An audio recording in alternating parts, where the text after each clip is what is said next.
in 36 hours before he died.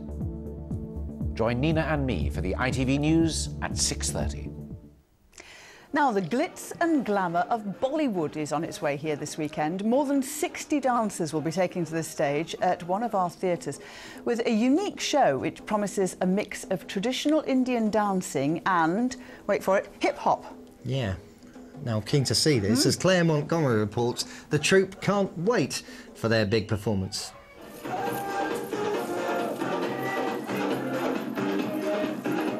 They've been practising for months and now there's less than 48 hours until Ticket to Bollywood takes to the stage. Dancers from across the Teesside area have gathered together to put on the show. Here in Tees Valley, we have not got that many Indian families and all. And to keep culture alive, I started this group 15 years ago. And today, we have got quite a few members who comes regularly to dance class on Friday evening. She says blockbuster films have helped boost Bollywood's popularity.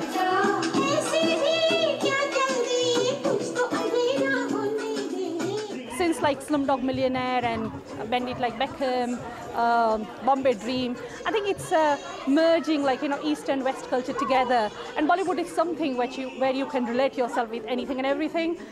It's a modern dance, it's something traditional where you can learn. So during the show, it is going to be educational, it's going to be fun, it's going to be entertaining. But traditional dances is important for us, for Asian community, to keep their rich culture and heritage alive.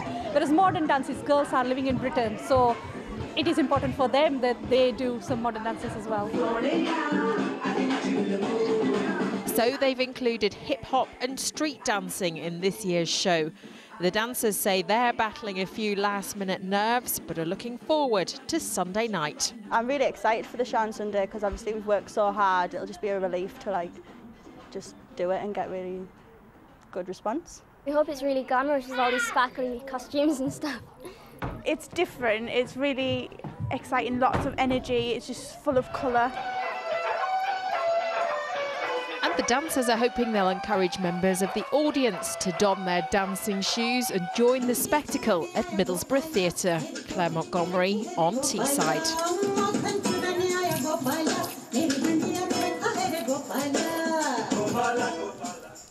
So there you go, traditional Indian dance mixed with hip-hop and street dance too. Do you fancy a bit of a... I think that was so wonderful, colourful, visual, wonderful energetic, stuff. Calorie burning, keep fit. More of the same, please. Very good.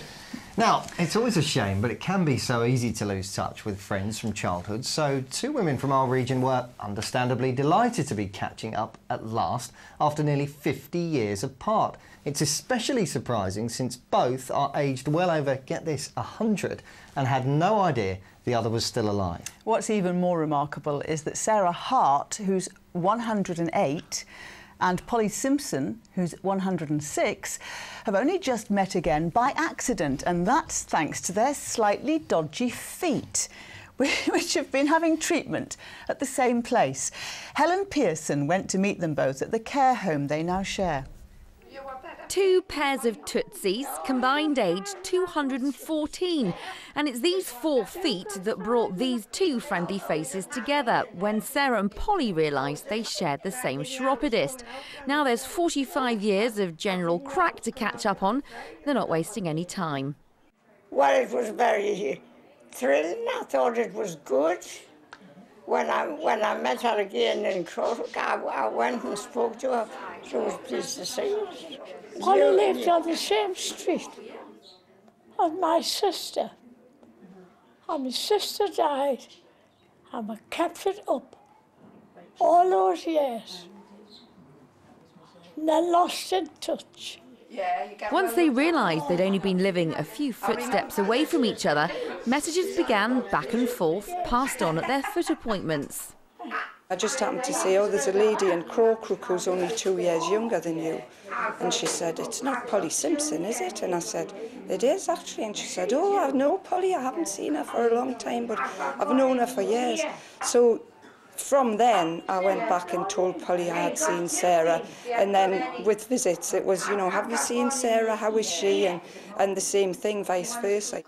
But it was only by coincidence the two actually met up. Polly's heater went on the blink last week, so her daughters encouraged her to come to Red Brick House in Prudder for short-term care. They were delighted her new roomie was a long-lost bingo mate. They just never shut up. And even though, you know, they both have hearing impairments, they could hear each other and carry on a conversation. It didn't stop them. And Mum wouldn't have been as happy in here. I mean, she was only in a week, but she wouldn't have been as happy in here if Sarah hadn't been in. They just had so much to talk about. In fact, during our visit, the only time the nattering stopped was once for a swig of tea. Well, I think it was just tea. The whiskey's at the bottom. In that case, cheers, ladies. Here's to true soulmates. What a great story. And soul survivors too. Soul survivors, Sarah and Polly. That's wonderful. Wonderful Great women. story. Fantastic stuff. I've got a present, Pip. This is from Evelyn Chambers, who is a near neighbour of mine. Yeah. She lives around the corner. And you know the other night when we did that story about four-leaf clovers, it being St Patrick's Day? Oh, yeah. She went out to her garden and she picked me one as a present for good luck. And she said she's going back into her garden and she's going to find one for you. Oh, bless her. Isn't that lovely? So there we go. That's Lucky lovely. four-leaf I've never clover. ever seen one in my life. Oh, well, there you go. Have a look.